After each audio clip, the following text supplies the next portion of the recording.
የህወሓት መንቀሽቀሽ የኢሳያስ ጉጉትና የጠቅላይ ሚኒስትር አብይ ውሳኔ። በጌታቸው ረዳ አማርኛ ህወሓት ተንቀሽቅሾ በጠቅላዩ አገላለጽ አይጥ የድመት አፍንጫና አፍቃ የኢሳያስ ኃይል የኢትዮጵያን ድንበር ጥሶ ገብቷል።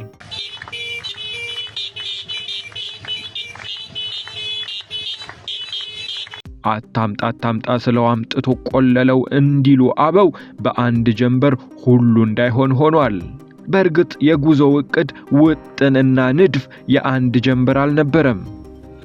ሰላም ጤና ይስጥልን ውድ የአዲስ አገልግል ቤተኞች፣ ከኤርትራ የጦር አመራሮች ጉዞ ጀርባ ስላሉ ታሪኮች ዓለም አቀፍ ሚዲያዎችን ዋቢ ያደረገ መረጃ ልንነግራችሁ ተገናኝተናል። አብራችሁን ቆዩ። የፈራንለት ግጭት ሲፈነዳ ከሱዳን፣ ከግብጽ፣ ከኤርትራና ሌሎች ሀገራት የፍላጎት ለሃጮች ተዝረክርከዋል። ኢትዮጵያን መክበብ አሁን ነው የሚሉ የመቋመጥ ድምጾች በቀጠናው ሲስተጋቡ ይሰማሉ። ሳውዲ አረቢያ የቀይ ባህር አዋሳኝ ከሆኑት ኤርትራ፣ ጅቡቲ፣ ሶማሊያ፣ ሱዳንና ግብጽ ጋር የጸጥታ ትብብር መስርታለች። ከአፍሪካ ሀገራት ውጭ በትብብሩ ከሳውዲ ሌላ ዮርዳኖስና የመንም አሉበት።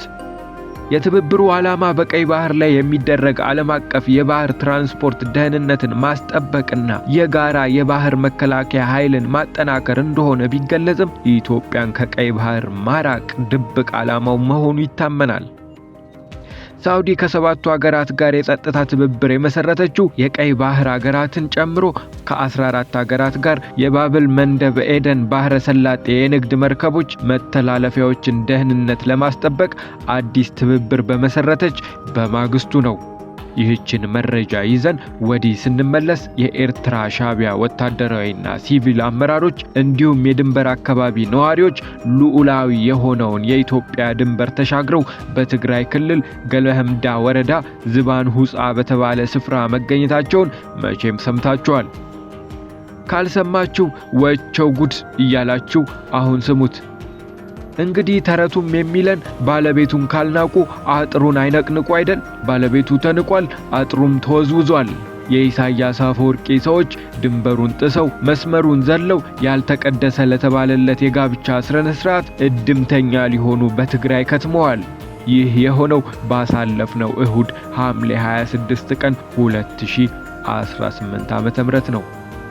በስፍራው የህወሓት ማዕከላዊ ኮሚቴ አባል ፍስሐ ኃይላይ፣ የትግራይ ኃይል አመራሮች፣ የኤርትራ ወታደራዊ አመራሮች፣ የኤርትራ ሰንዓፍ አካባቢ መንግስታዊ ሲቪል አመራሮች እንደነበሩ ታውቋል።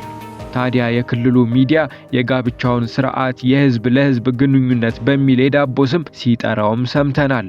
ከኤርትራ የመጡት የሰንዓፍ አስተዳዳሪ አቶ እንድሪስ አሊ የኤርትራና ትግራይ ህዝቦች በታሪክ በባህልና በማንነት የተሳሰሩ ናቸው። አሁን በሁለቱ ህዝቦች መካከል የልማት እንጂ የጥይት ድምጽ ሊሰማ አይገባም ብለዋል። የህወሓት ማዕከላዊ ኮሚቴ አባል ፍስሐ ኃይላይ የህዝቦቹ ታሪክ ባህልና ማንነት አንድ መሆኑ እንደተጠበቀ ሆኖ አብሮ በሰላም የመኖርና የመስራት ባህል አላቸው። የጋራ ጠላት ሲገጥማቸውም አብረው ታግለው የሚያሸንፉ መሆናቸውን የደርግን ስርዓት ለመጣል የተደረገው ትግል አብነት ነው ብለዋል። በአብሮነት ጉዞ ውስጥ ችግሮች አልነበሩም ማለት ባይቻልም ዋናው ነገር ሁለቱ ህዝቦች ችግሮቻቸውን አርመው እንዳይደገሙ ከልብ ከሰሩና በመጪው ዕድላቸው ላይ አብረው ከወሰኑ የተሻለ ሰላምና ልማት ማረጋገጥ ይቻላል ሲሉም መግለጻቸው ተሰምቷል። እዚች ጋር አንድ ከሌላ አቅጣጫ የተገበየ መረጃ እናክልና ወደ ኢሳያስ ሰዎች ጉዞ እንመለሳለን። ዋር ፍሮንት የተባለ የጦር ጉዳዮች ተንታኝ የሆነ ሚዲያ ሁኔታውን እንዲህ ተመልክቶታል። ከሰሞኑ ከኢትዮጵያ ሰሜናዊ ክፍል የተሰማው አዲስ የተኩስ ድምጽ ዓለም አቀፍ የፖለቲካ ተከታታዮችንና ተንታኞችን ማስደንገጡ አልቀረም። እንደ አውሮፓውያን አቆጣጠር በ2022 በፕሪቶሪያ በተደረሰው የሰላም ስምምነት ጦርነቱ ቆሞ የነበረ ቢሆንም በኢትዮጵያ የሀገር መከላከያ ሰራዊትና ህወሓት መካከል በምዕራባዊ ትግራይ ሸረሪና የተቀሰቀሰው አዲስ ውጊያ አደጋ ላይ ወድቆ የነበረውን ስምምነት እንዳይድን ገድሎ ቀብሮታል። ይህ ክስተት የ21ኛው ክፍለ ዘመን እጅግ አውዳሚ የነበረው ጦርነት እንደገና ወደ አስከፊ ምዕራፉ ሊሸጋገር ይችላል የሚል ስጋት ፈጥሯል። ውጊያው የተቀሰቀሰው በሱዳን ወሰን አቅራቢያ በሚገኘውና ከፍተኛ ውጥረት በሚታይበት ምዕራባዊ ትግራይ ነው። ይህ አካባቢ ከቀደመው ሲቪል ዋር በኋላ በአማራ ክልል ኃይሎችና በፌደራል መንግስት ቁጥጥር ስር የቆየ ሲሆን ህወሓት ደግሞ በፕሪቶሪያው ስምምነት መሰረት የክልሉ አስተዳደራዊ ወሰን ወደ ነበረበት ሊመለስ ይገባል ሲል ሲሞግት ቆይቷል። በጦርነት ዘገባዎች መሰረት በዚህ አዲስ ውጊያ ላይ ከፍተኛ ሚና የተጫወተው አርሚ 7 የተባለው የህወሓት ወታደራዊ ክንፍ ነው። ይህ ኃይል በቀደመው ጦርነት ወቅት ወደ ሱዳን ተሰዶ የነበረ ሲሆን በሱዳን የእርስ በርስ ጦርነት ላይ ከሱዳን መደበኛ ሰራዊት ጎን በመሰለፍ ከአርኤስኤፍ ጋር ሲዋጋ የቆየ ልምድ ያለው ቡድን ነው ተብሏል።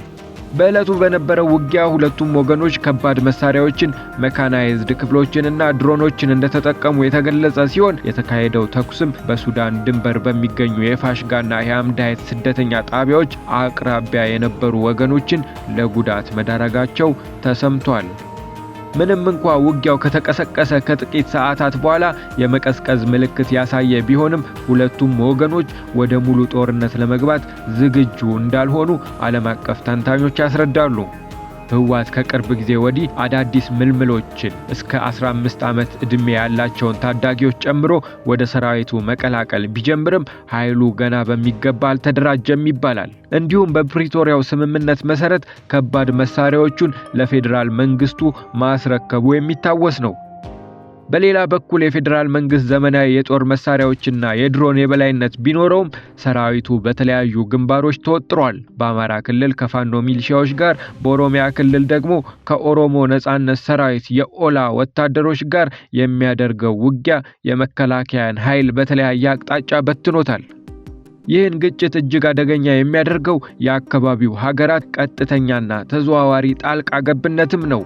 በኢትዮጵያና በኤርትራ መካከል ያለው ግንኙነት በከፍተኛ ሁኔታ ከተበላሸ በኋላ አስመራ ከቀደመው ጠላቷ ህወሓትና ከአማራው ፋኖ ጋር አዲስ ስትራቴጂያዊ መጠጋጋት መፍጠሯ ይነገራል። ይፋ ባልሆኑ መረጃዎች መሰረት ውጊያው በተካሄደ ማግስት የኤርትራ ከፍተኛ ወታደራዊ አዛዦች በትግራይ ወሰን አካባቢ ከህወሓት አዛዦች ጋር ስብሰባ ተቀምጠዋል።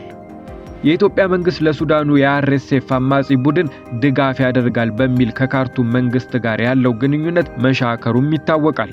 በዚህ ዕለት በኢትዮጵያና በሱዳን አወዛጋቢ ድንበሮች ላይ የጦር እንቅስቃሴዎች መታየታቸው የሁለቱ ሀገራት የእርስ በርስ ጦርነት ተደባልቆ ወደ ቀጠናዊ ጦርነት የመቀየር ስጋቱን ያገዝፈዋል።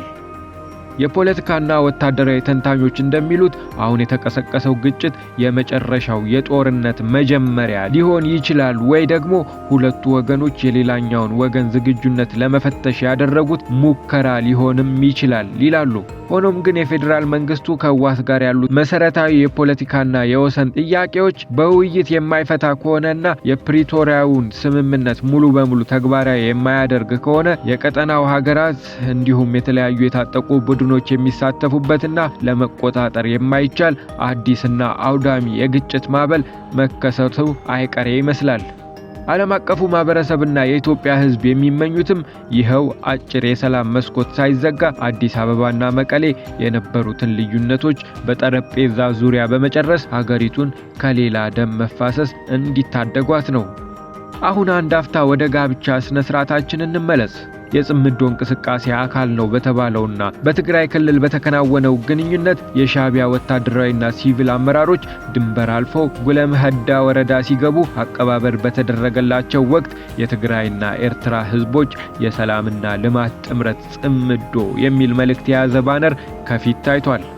አሁን ላይ ትግራይ ክልልን እያስተዳደሩ ያሉ የህወሓት አመራሮች ከፕሪቶሪያው የሰላም ስምምነት መፈረም በኋላ ከፌደራል መንግስት ጋር ያለው ግንኙነት ከሻከረው የፕሬዝዳንት ኢሳያስ አፈወርቂ አስተዳደር ጋር ግንኙነት መጀመራቸው በተደጋጋሚ ሲነገር ቆይቷል። በተለይ የሰላም ስምምነቱ ተፈርሞ ብዙ ሳይቆይ ነበር ግንኙነቶች እንዳሉ ሲነገር የነበረው። ከቅርብ ጊዜ ወዲህ ደግሞ ግንኙነቱ ጽምዶ በሚል ይበልጥ ጠንክሯል። የቀድሞ የትግራይ ጊዜያዊ አስተዳደር ፕሬዝዳንት አቶ ጌታቸው ረዳ ከወራት በፊት ከሻዕቢያ ጋር የሚደረግ ግንኙነት እጅግ የከፋ መዘዝ ይዞ እንደሚመጣ ሲያስጠነቅቁ ነበር። በፕሪቶሪያ ሰላም ስምምነት አኩርፎ ከኢትዮጵያ መንግስት ጋር የተጣላ ኃይል ጋር ተሰልፈ የኢትዮጵያን መንግስት ማስወገድ የሚቻልበት እድል ካለ ብለ መንቀሽቀሽ በጣም አደገኛ ነው ሲሉ ነበር አቶ ጌታቸው ያስጠነቀቁት። ሌላኛው በትግራይ ጦርነት ወቅት የፊት ወታደራዊ አመራር የነበሩት ሌተናል ጀነራል ጻድቃን ገብረትንሳኤ ከወራት በፊት የህወሓት አመራሮች የወንጀል ስራቸውን የቀድሞ ጦርነት የተገባበትን ውሳኔ ጨምሮ ለመሸፈን ከሻዕቢያ ወይም ከኢሳያስ መንግስት ጋር ሽርክና ጽምዶ በመፍጠር ጦርነት ለመቀስቀስ እየሰሩ ነው ብለውም ነበር። የትግራይ ጄኖሳይድ ኮሚሽን ባጠናው ጥናት በትግራይ ጦርነት ወቅት 75% የግፍና የወንጀል ስራዎችን የሰራው የኤርትራ ሰራዊት እንደሆነ በማመልከት ከኢሳያስ መንግስት ጋር ጽምዶ በመፍጠር ጥፋት እንደሚያመጣ በማመን ህዝቡ የሚደግፈው ተግባር እንዳልሆነና አደገኛ መዘዝ ይዞ የሚመጣ እንደሆነም አስጠንቅቀው ነበር። በተያያዘ መረጃ ቅዳሜ ዕለት በኢትዮጵያ መንግስት ወታደሮችና በትግራይ ኃይሎች መካከል በምዕራባዊ ትግራይ ግጭት መካሄዱን ተከትሎ በመቶዎች የሚቆጠሩ የአካባቢው ነዋሪዎች ወደ ሱዳን መሰደዳቸው ተሰምቷል። ሱዳን ከገቡት ስደተኞች መካከል ቁስለኞች እንደሚገኙበትና የቁስለኞቹ የሕክምና እርዳታ ካገኙ በኋላ በመጀመሪያው ጦርነት የተሰደዱ ኢትዮጵያውያን ወደ ተጠለሉበት የስደተኞች መጠለያ እንዲገቡ እንደተደረገ ከሱዳን ምንጮች መሰማቱን ጠቅሶ የፈረንሳዩ የዜና ወኪል ዘግቧል። ውድ የአዲስ አገልግል ታማኝና ተወዳጅ ቤተኞች አዳዲስ መረጃዎችን በአዲስ አቀራረብ ዘውትር እናቀርብላችኋለን። አብረውን ይክረሙ። ሰላም እና ፍቅር ለኢትዮጵያ ይሁን።